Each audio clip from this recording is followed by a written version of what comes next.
So the last week has been a disaster for United States foreign policy team. Uh, and Vladimir Putin, the Russian president, has wrapped up his Asia tour, starting from North Korea to Vietnam.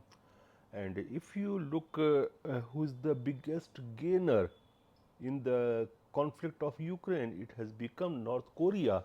They called it Hermit Kingdom. It was most isolated and one of the most sanctioned country on the earth. And now they are coming out of all these things. They have come out of the isolation. They have come out of the sanctions, the effect of sanctions, because what we have seen that Russia and North Korea has forged a mutual defense alliance. So if anybody attacks North Korea, Russia will come to aid, and if anybody attacks Russia, North Korea will come to aid. So the isolation of North Korea is over now.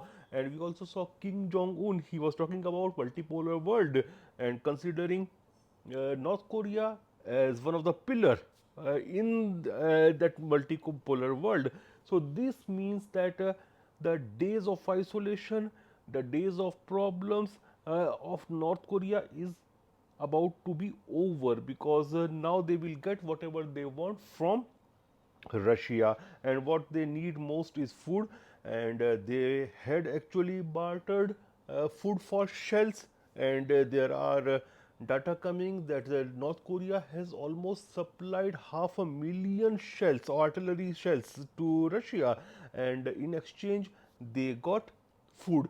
So Russia is a food surplus economy, fuel surplus economy, and North Korea needs both the things.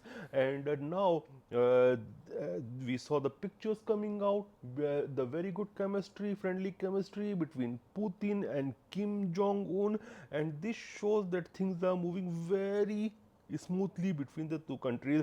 And North Korea will also get, you can mark my words, that North Korea, I'm sure, I think that they will get heavy machinery tools for their industry. And actually North Korea is not a very primitive type of country. If you look at data, up till 70s, I think North Korea was the number one or number two per capita income GDP in Asia. Uh, I think it was number two, just next to Japan, if I'm not wrong, or even number one. I'm a little bit confused between number two or number one position in that era. But due to sanctions and all these issues, that economy actually went deep under the ground.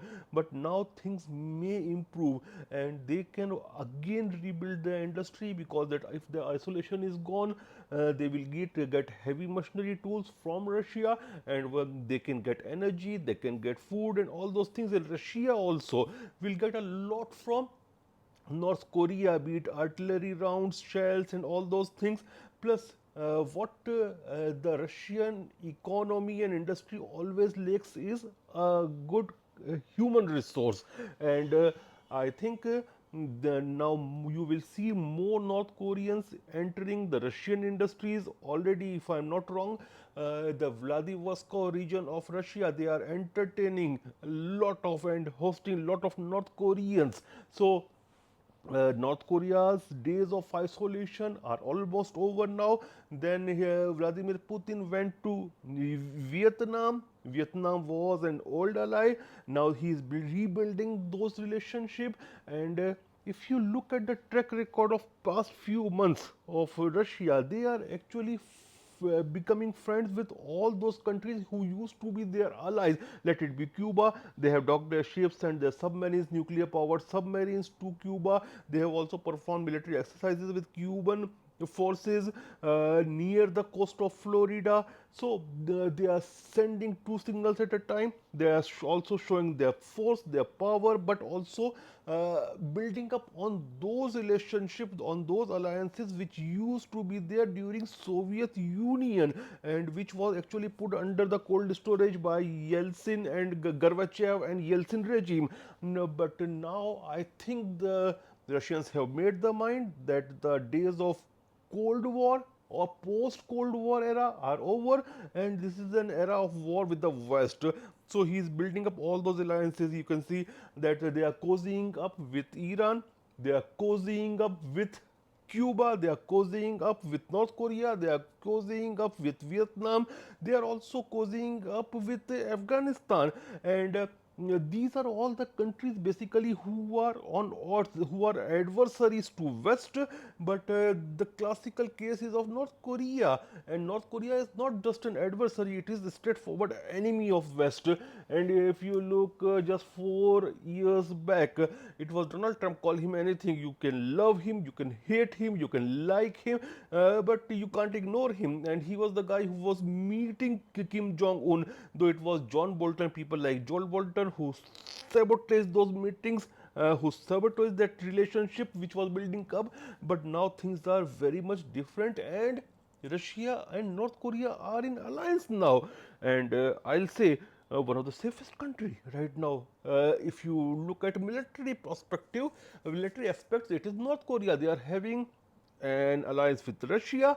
They are having a mutual defense treaty with China. So if anybody is attacking North Korea, both of these countries will come to their aid. And North Korea is also a big military power because of its nuclear arsenals, its ballistic missiles. And now think, if they are getting hypersonic technology from Russia, then it can also strike. It won't strike, I don't think, but it will get the capacity and capability of striking up till America. So its power will increased by many folds. And Wall Street Journal said that the Biden White House was actually shocked by all these events. Why they were shocked, I don't know, because they were the ones who earned it. I don't know what the ecosystem or the faulty ecosystem in Washington, in State Department, in their think tanks, in White House, that they were not seeing all these things.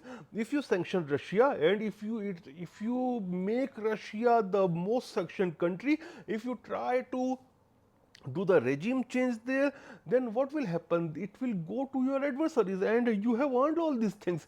Thank you.